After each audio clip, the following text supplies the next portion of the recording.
At least the one we see is thin. We see the Sydney fissure at the right place.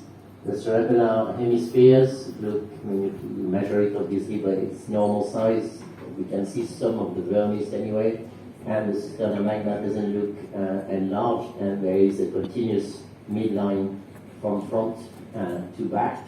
And there's a third ventricle that's organized. Okay, so we move to a more interesting view, which is a coronal view. Yeah. Okay. Đầu tiên thì ra bản kính là cách ASEAN là cắt ngang của để khảo sát cái nhu mô não thì sơ bộ nhìn qua thì có vẻ bình thường, thì chúng ta phải đánh giá cái tính liên tục từ trước ra sau của hai đại bán cầu, và cái thể trai thì có vẻ là hơi to một chút thôi, nhưng mà hai cái não thất bên thì hoàn toàn bình thường. Các bạn có thể quan sát thấy là tiểu não hoặc thủy nhậm thì có kích thước bình thường, tất nhiên các bạn phải đo, nhưng mà các bạn ước lượng là nhìn qua thì có vẻ cái mặt cắt ngang thì nó là bình thường. Và bây giờ thì có một cái mặt cắt mà nó thấy có thể tìm được những cái bất thường khác để chúng ta khảo sát, đấy là mặt cắt đứng ngang.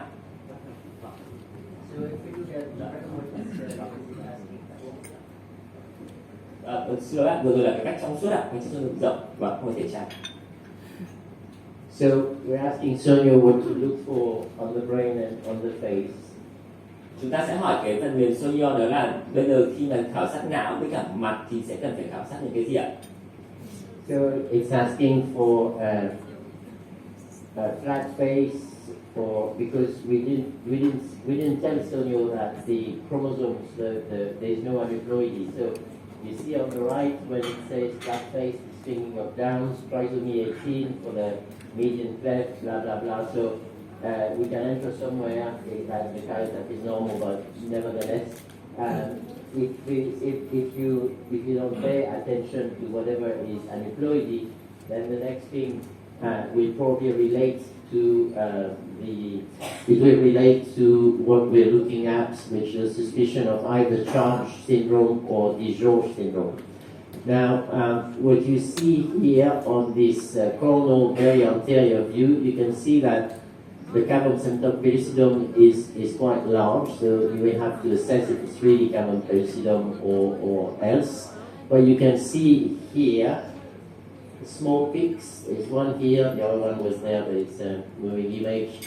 These are the olfactory bulbs, so you check that not for, you don't worry about that in 22q things, but you do care about that in Charles syndrome. So the fact that you can see the bulbs is not excluding the diagnosis, but it makes Charles less likely.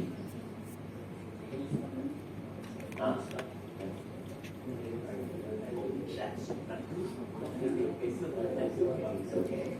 Yeah, it's anyway. Trên mặt cắt đứng ngang này để khảo sát cái trục não ấy, thì các bạn thấy là cái cách trong suốt nó rộng, và cái hình ảnh ở đây là cái hình ảnh rãnh khứu các bạn có thể thấy. Vừa rồi chúng ta hỏi Sonio thì đang phân biệt hai cái hội chứng là hội chứng Charles và hội chứng DiGeorge, bởi vì là trên cái AI thì vừa rồi chúng ta không nhập cái dữ liệu về những cái bất thường về số lượng sắc thể, nên là đang gợi ý là có cả hội chứng Down hoặc là trisomy 13 hoặc 18. Nhưng mà chúng ta đang thấy hai hội chứng mà chúng ta cần đang phân biệt, đó là hội chứng Charles và hội chứng DiGeorge, thì cái hình ảnh rãnh khứu ở đây thì nó không giúp chúng ta có thể loại trừ được cái chẩn đoán, nhưng mà nhiều khả năng chúng ta nghĩ đến là em bé có hội chứng Charles. Okay, so let's see about this big cavum septum pellucidum. So you go to a sagittal plane. The mid-sagittal plane will show you that this fetus has a nice, complete corpus callosum. Và với là các đứng dọc giữa thì chúng ta có thể thấy em bé có cái thể trai, hình thể trai rất là đẹp ạ. And you can see that this cavum is actually effectively big, but nothing abnormal with it, so you call it a cavum verge, and that's it. Then you've got the brainstem. Can you freeze?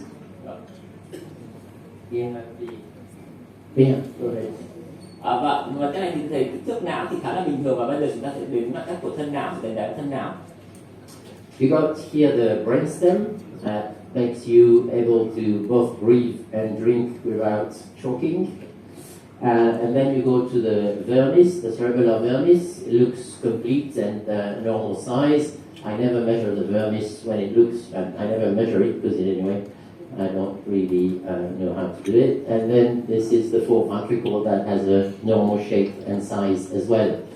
So this strictly sagittal plane looks pretty normal. The cerebellum and the vermis, again, if we were still thinking of charge, would be an important thing to check because cerebellar hypoplasia is often part of charge.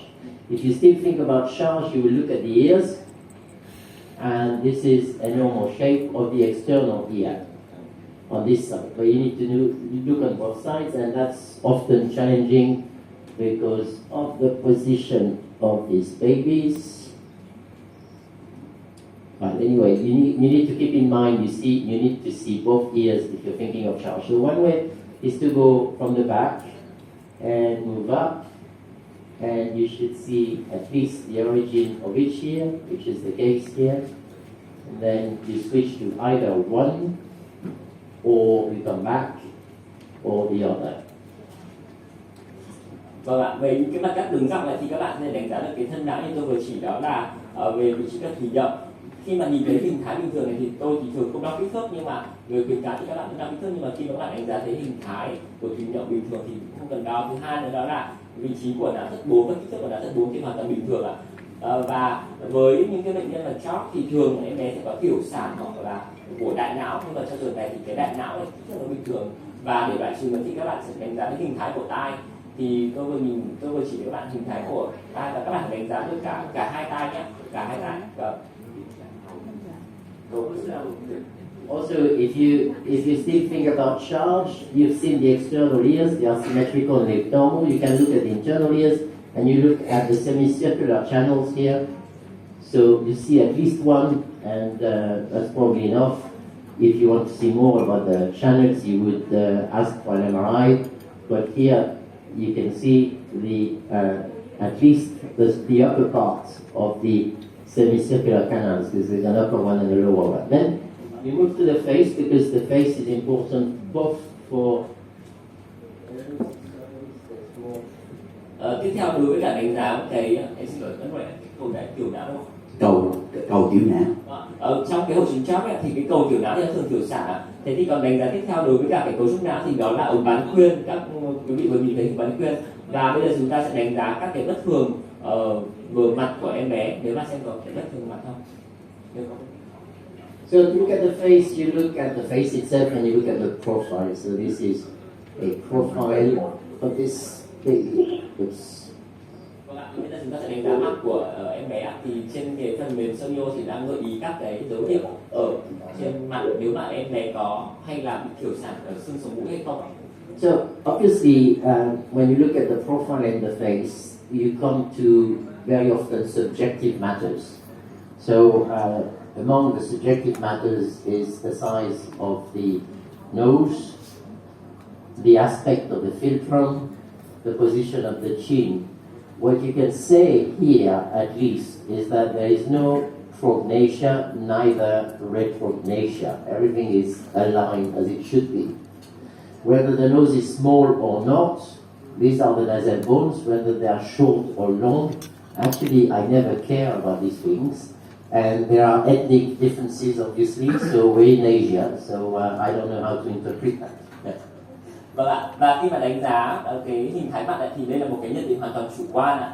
Và các bạn, nhưng mà các bạn có thể nhìn thấy là đầu tiên các bạn nhìn thấy cái mũi của em bé ạ, thứ hai là cái môi nhân trung và cái cằm. Và trong trường hợp này thì thấy là nó là bình thường bởi vì là nó khá là thẳng hàng ạ. Thế còn cái vị trí của con trỏ của tôi là vị trí của xương sống mũi ạ. Thực ra thì cá nhân tôi thì không bao giờ đo xương sống mũi cả vì tôi không quan tâm, bởi vì là mỗi một cái chủng người khác nhau thì cái xương sống mũi nó sẽ khác nhau ạ. Nhưng đây chỉ là một cái cảm nhận và hoàn toàn cảm tính của người làm siêu âm thôi. Then, if you are looking at the face, you carry on with the face, and come back here, and there are two things. Miễn là mày có là được. You should look at the palate, and you should look at the nose from underneath. The nose from underneath, you need color Doppler, because you're going to look at the cohenes. Because in Charles syndrome, the atresia of the cohenes is quite a constant findings of at least one cohen. So you look at the flow in the nose. So you need some low flow Doppler. Vâng ạ, tiếp theo đến trên cấu trúc khuôn mặt thì các bạn sẽ đánh giá cấu trúc vùng hàm và phía mũi ạ. Thế thì trong hội chứng chóp ấy thì em bé có thể sẽ kèm theo cái tình trạng là teo tịt cái lỗ mũi sau ạ. Và như vậy thì khi đó thì chúng tôi sẽ sử dụng đốt lên màu để xem là em bé có thể có cái dị tật này hay không. Và dùng low flow đốt lên ạ.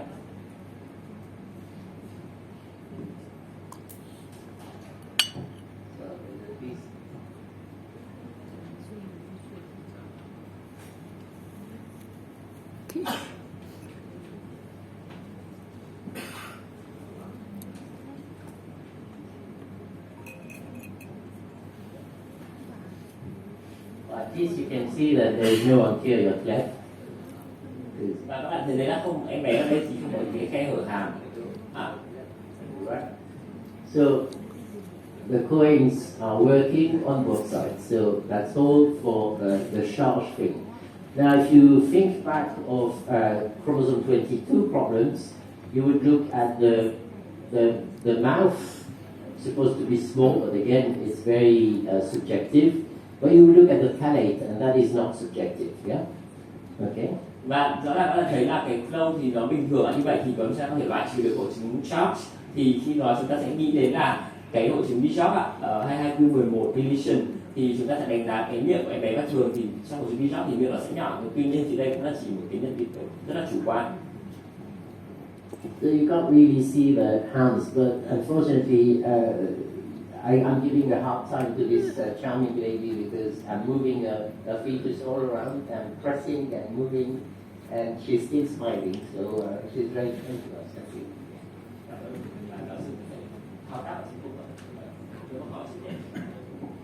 But you can't do obstetrical ultrasound without moving the fetus around, you can't get anywhere with that.